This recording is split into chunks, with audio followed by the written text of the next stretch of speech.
Oktubre taong 1997, napabalita ang Kalibo Aklan. Hindi dahilan sa kanilang mga pinagmamalaking ati-atihan, kundi dahilan sa mga manananggal o ang tinatawag nilang wakwak na nakita sa may laserna sa poblasyon ng Kalibo. At nito lamang Marso ay muling naulit ang naturang kababalaghan.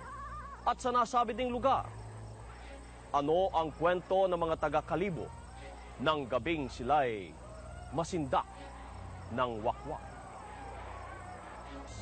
Alas 7 ng gabi, noong Oktubre 1997, ay binulabog ang mga residente na makakita sila ng dalawang babaeng nakaputi, may mahabang buhok pero walang mga paa na lumilipad sa itaas ng mga kabahayan.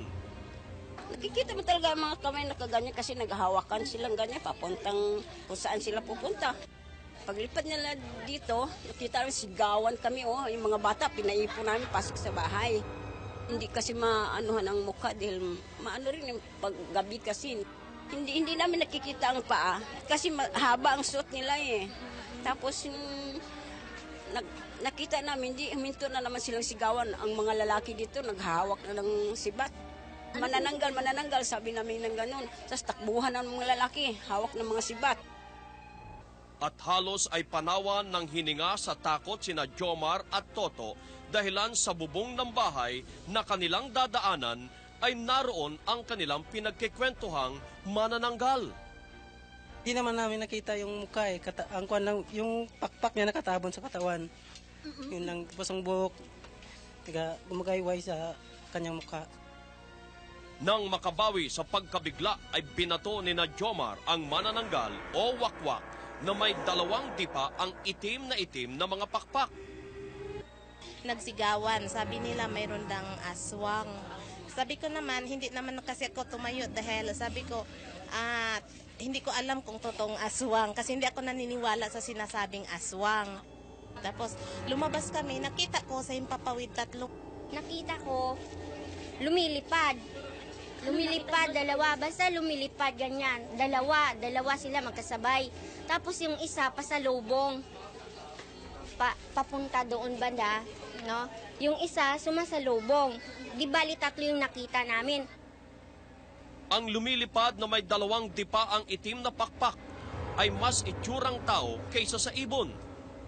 Tapos pagbanda doon sa may, yun na ano ba yun?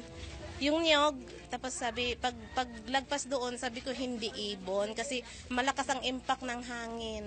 Kaya doon ako naniniwala na wakwak.